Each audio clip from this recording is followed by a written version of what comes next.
Star Wars 7x7 episode 3044. Nobody's Listening is the title of chapter 9 of the Andor series. This is our 7 takeaway breakdown episode, and man, oh man, was this an episode to remember. Punch it.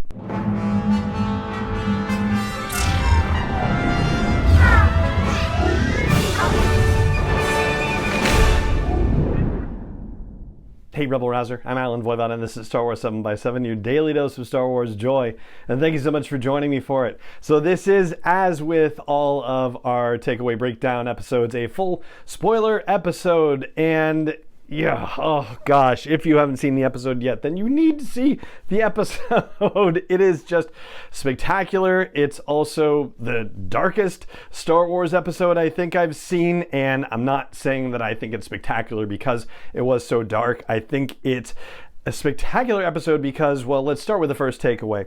This particular episode is different from the other two middle of the story arc episodes that we've had already in the Andor series. Whereas those first two story arcs were, they were great story arcs. They were definitely entertaining. Those middle episodes were very much about chess piece setting. Like, it was just about getting all the pieces in place for a slam bang finale to the story arc. That is absolutely not the case with what happens in Nobody's Listening. It is definitely a middle episode arc, but you don't get the sense that pieces are moving in place for a grand finale per se. I mean, not in the same way. Like, the control of the pieces in motion is just so intricate and so delicate, and it is glossed over by all the dramatic tension happening in the episode. To give you a concrete example of this, think about the Aldhani story arc and the middle episode in it, right? That middle episode was very much about the planning of the heist, right? From the rehearsals as officers for marching orders and looking at the models that they had built to illustrate where the dam was and where everything was going, to Cassian having to learn various languages and about how to pilot the ship that they were going to have to fly out of there. Yes, of course, there were other things that happened too, but it was very much a planning episode for this is how the next episode is going to go.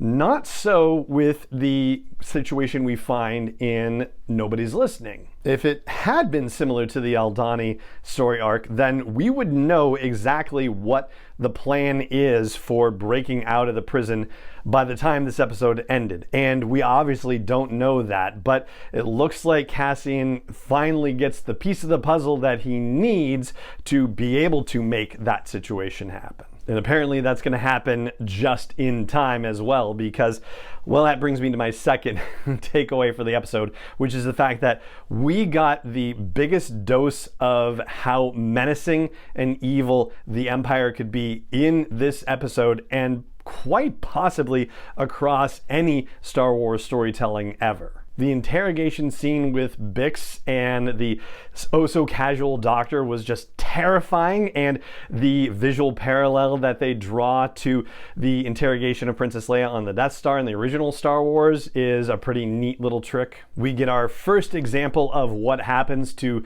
the team that finishes last in a room on a given day in the prison. They get put in the quote-unquote box, which is just the center of the room, and then they get zapped the way that we saw Cassian and his fellow prisoners arriving on Narkina 5, getting zapped as they are introduced to the prison facility. So that's horrific. And then the fact that their, poor older teammate has a massive stroke and the medic says, yeah, I'm going to euthanize him basically because there's no helping him, and says to Cassian and Andy Serkis that you're going to wish that you had an easy out like this in a week, which means that something really awful is about to happen at the prison. But something awful already has happened, because the word is getting out that this prison is not letting anybody out, right? The fact that somebody was allegedly released from level 4 and then sent down to work in level 2, and it caused trouble, and so 100 people got fried, and we've seen what fried looked like when that one prisoner kind of freaked out in the previous episode. It was just a couple episodes ago that Colonel Yularen was saying we're going to have a package of bills passed through the Senate and it's going to take the handcuffs off of us in terms of what we can do. Well, it sure looks like the handcuffs are already off and they're still debating in the Senate this whole situation. For our third takeaway, let's talk about Dedra Meero. So Denise Goff had said in interviews prior to the release of the Andor series that we would start out cheering for her in the sense that she is a woman in a man's world and she is way smarter than almost all of her colleagues, and we want to see her succeed in that regard. Certainly that seemed like the case for the first 7 episodes. You can see how she is absolutely more intelligent and has better instincts than so many of her colleagues and is able to work successfully in that regard. This is the episode where the whole situation about her turns, in the sense that, yeah, maybe we were rooting for her on some degree for that kind of solidarity, but no more, absolutely no more. She has shown us that she can be just as evil, if not more so, than any of her male counterparts. And it isn't just necessarily about being a successful woman in a man's world, it's about being a successful fascist in a successful male fascist world, and she is willing to be as bad as anybody else. But I will say, in relation to our fourth takeaway, that it doesn't necessarily prevent me from having a little sympathy for her in relation to Cyril Karn. But this guy is really starting to unravel a bit, and he looks like he's keeping it together, but the fact that he's now stalking Dedra and has to tell her how grateful he is and sees her as a kindred spirit, there is definitely something that has fractured in Cyril's mind, and it's been really interesting to see what they've decided to do with his character, from breaking him and making him useless after that first story arc, how they are rebuilding this character into somebody that is becoming rather frightening in a different way. I feel like I'm starting to get a little Anthony Perkins and Psycho vibes from him. And also Catherine Hunter as his mother is a fantastic actress and has just been absolutely killing her scenes every single week, so kudos to her too. For a fifth takeaway, we'll talk about Mon Mothma, and there are 2 big situations that happen for her in this episode. First of all, the fact that we're finding out that Vel is her cousin is mind-blowing. I know there had been scenes in teasers and trailers and whatnot where they were having conversations, so it's not like we haven't seen them together, but to know that they're actually related in this thing was kind of mind-blowing for me. And her appearance also gave us yet another reason to absolutely hate and be disgusted by Perrin with his comments about her being too old and needing to find a widower to marry. I mean, in one small sense, I guess you could say it maybe makes sense, because of course Perrin and Mon Mothma were married at like 15 years old, so yeah, that's certainly a different age situation. But my gosh, that Perrin, he is absolutely the character that I most love to hate in this series. And we also get the idea from those scenes that father and daughter are paying attention to what's going on with Mon Mothma and Tay Kolma, perhaps a little too much attention, and so maybe Mon might want to start paying a little attention to that herself, because she's absolutely not hiding their conversations. She's not trying to be clandestine about it whatsoever, and that's something I think that could be a problem for her down the road. Which leads me to Mon's other big scene with Tay Kolma finding out just how much trouble she could be in, because there's 400,000 credits that she can't explain away, and he is essentially trying to tell her how to get away with this, and it's money laundering basically. He's saying that you have to be able to paper over it with some kind of deposit somehow. So that rolls pretty much right into what we were talking about on last week's deep dive episode. That's the one that has a thumbnail that says charity fraud in big letters with Mon Mothma pictured next to it. And what a name for this wealthiest thug banker, Davos Skulden, who wants Mon Mothma to help burnish his reputation by hosting him on Coruscant to possibly deal with this monetary situation. And this is going to cause even more problems because Luthen was already mad that Mon was considering expanding the circle of knowledge with what they have going on. We still don't know who that third person was, again, presumably Bail Organa. But now it's not only the old friend, but he's also already talked to the banker, except allegedly he's only talked about tax-related things and helping her keep what's hers and whatnot. But I have a feeling the likes of Davo probably know that it's not just that simple. In fact, it might be more complex.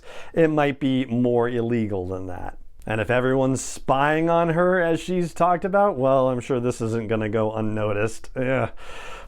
So that's a difficult proposition. All right, so let's get to the sixth takeaway, which has to do with Cassian's story arc. So Cassian's only been in there for around a month and a half, basically. So the way we're figuring that out is that when we first meet Kino Loy, Andy Serkis's character, he says he has 249 shifts left in his prison sentence, and at the end of this episode, he has 217 shifts left, and there was also a thing in the previous episode where it did a time jump and said like 30 shifts later or something like that. So yeah, we've only gone ahead about a month and a half, basically, since Cassian was arrested and brought to the prison. But he has absolutely not been idle during this time frame. I mean, he's already talking to people at the other tables about what's going on in the prison and about anything that moves can't be wired to fry people. He's already considered where listening posts may be or may not be, and the fact that nobody's listening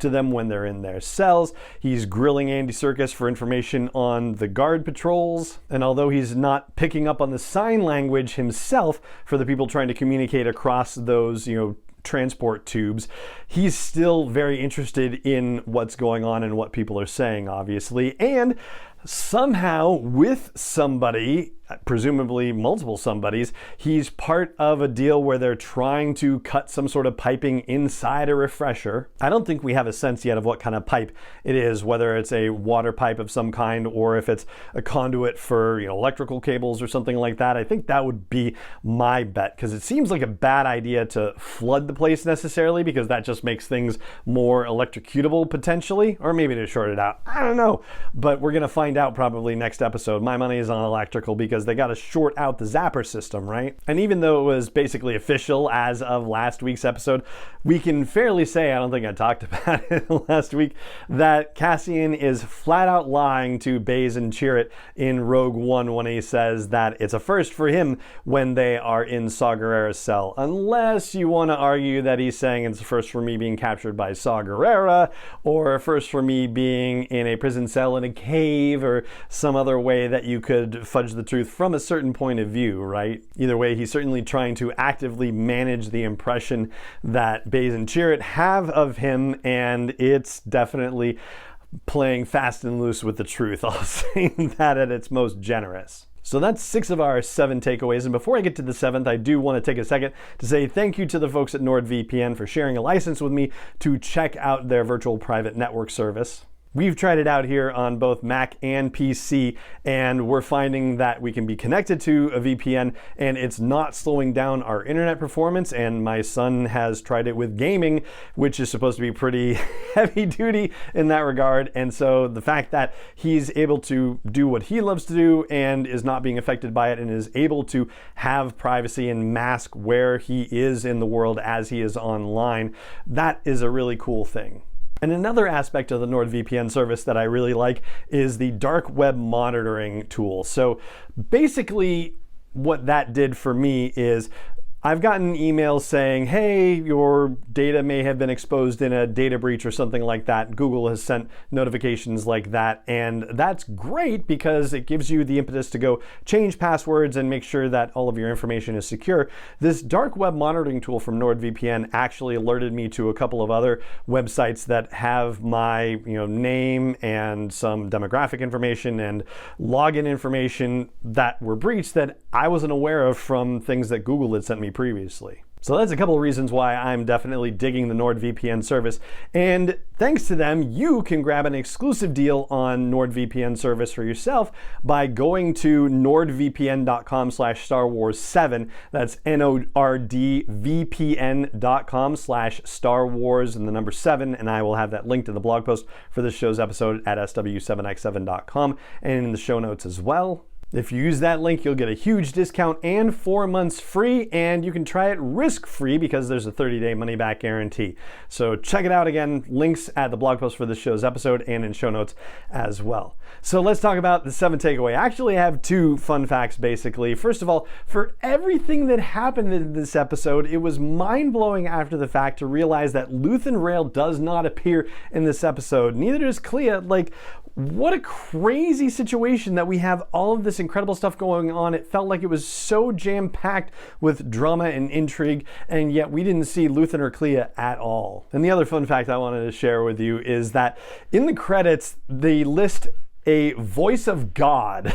That's the name that they give to the person who is saying on program, that computerized voice, right, that tells everybody to get their feet down and their hands up and whatnot. So that voice is done by a person named Martin Ware, and if you look at his IMDb, he is a casting associate. So he's not really an actor. Like, he has dozens of casting credits, including The Last Jedi and Solo: A Star Wars Story and The Rise of Skywalker and Indiana Jones 5, the latest Jurassic World movie, just tons of credits where he's working on casting movies and TV shows, and yet he gets to also do this little thing, which I just think is really cool and fantastic, and so I'm very happy for Martin Ware wherever he is in the world.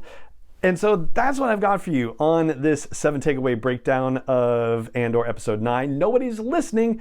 And that's going to do it for this episode of the show. It just remains for me to say thank you so much for joining me for it, as always, and may the Force be with you wherever in the world you may be.